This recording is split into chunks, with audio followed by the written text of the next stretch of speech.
Kami lahir dari semangat kemerdekaan. Tahun 1947, Kementerian Ketenagakerjaan baru berdiri.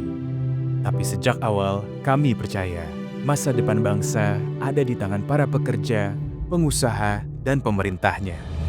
Dari waktu ke waktu, nama kami boleh berganti, tapi tekad kami tak pernah berubah.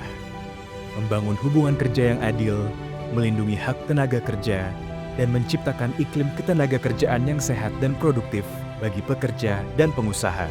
Kami ada dalam setiap perubahan zaman, dalam setiap langkah kebijakan yang menyentuh kehidupan jutaan orang. Kini, kami tak sekedar melayani, kami berinovasi, kami bergerak cepat menjawab tantangan zaman. Dari pelatihan berbasis proyek, sistem pelayanan digital, hingga kolaborasi dengan berbagai kementerian dan lembaga. Kami hadir untuk semua. Dari lulusan muda, pekerja, pensiunan, hingga penyandang disabilitas.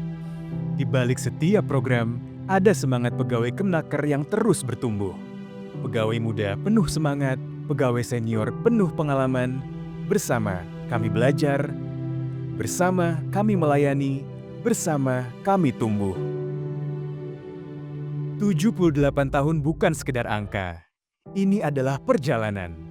Tentang kepercayaan yang tumbuh, tentang pelayanan yang terus membaik, tentang kerja bersama membangun bangsa. Kami bukan sekedar kantor, kami adalah rumah. Tempat bertumbuh, tempat mengabdi, tempat menciptakan masa depan. Kementerian Ketenagakerjaan, a nice place to grow.